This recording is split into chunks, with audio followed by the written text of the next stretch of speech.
కానీ యోనా దైవజనుని జీవితంలో జరిగిన పరిస్థితులను బట్టి అతను చేసిన ప్రార్థన ఎక్కడ నుండి చేశాడు అని ఆలోచన చేసినట్లయితే చేప కడుపులో నుండి, ఒక గొప్ప మత్స్యము కడుపులో నుండి యోనా ప్రార్థించినట్లుగా దేవుని వాక్యంలో మనం గమనించగలం. మనందరికీ తెలుసు, మొదటి అధ్యాయంలో దేవుడు నినివే పట్టణానికి వెళ్ళి నినివే పట్టణం మీదకి దేవుని కోపము, దేవుని ఉగ్రత రాబోతుందని ప్రకటించమని యోనాకు దేవుడు తెలియజేసినప్పుడు యోనాకి ఇష్టం అవ్వలేదు. కష్టమైన పని నేను చేయనయ్యా, నేను వేరే రూట్ ఎంచుకుంటాను, వేరే మార్గంలో వెళ్ళిపోతానని తర్షీషుకు వెళ్ళే ఓడను ఎక్కిన తరువాత ఒక గొప్ప ఉపద్రవము, తను ఉన్న సముద్రంలో ఒక గొప్ప తుఫాను పుట్టినప్పుడు ఆ సముద్రంలో ఉన్న ఆ యోనా యొక్క ఓడ బద్దలయ్యే పరిస్థితులు వచ్చేసాయి. ఓడలో ఉన్న వారందరూ వారి సామాన్లన్నీ తీసి నీటిలో పడవేస్తున్నారు.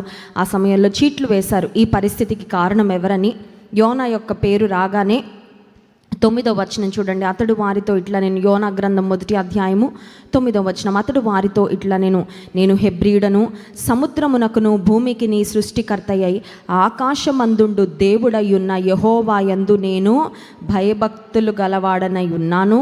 తాను యెహోవా సన్నిధి నుండి పారిపోవచ్చినట్టు అతడు ఆ మనుషులకు తెలియచేసి ఉండెను గనుక వారా సంగతి తెలుసుకొని మరింత భయపడి నీవు చేసిన పని ఏమని. He was honest, he was transparent.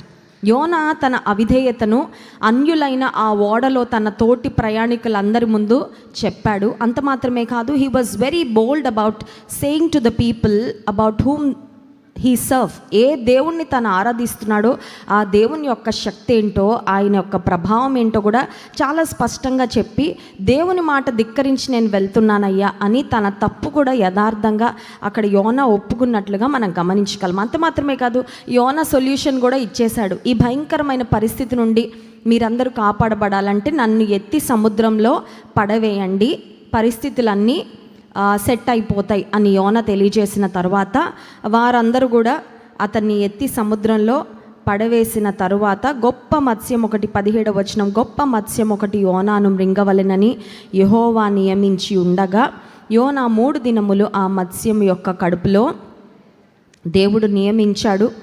I'm sure ఈ పడవేస్తున్నప్పుడు ప్రాబబ్లీ వారు గమనించి కూడా ఉండుండొచ్చు ఆ మత్స్యము యోనాను మృంగడము. అండ్ ఆ ఓడలో మిగతా ప్రయాణికులు అనుకుని ఉండుంటారు, this is the end of his life కదండి.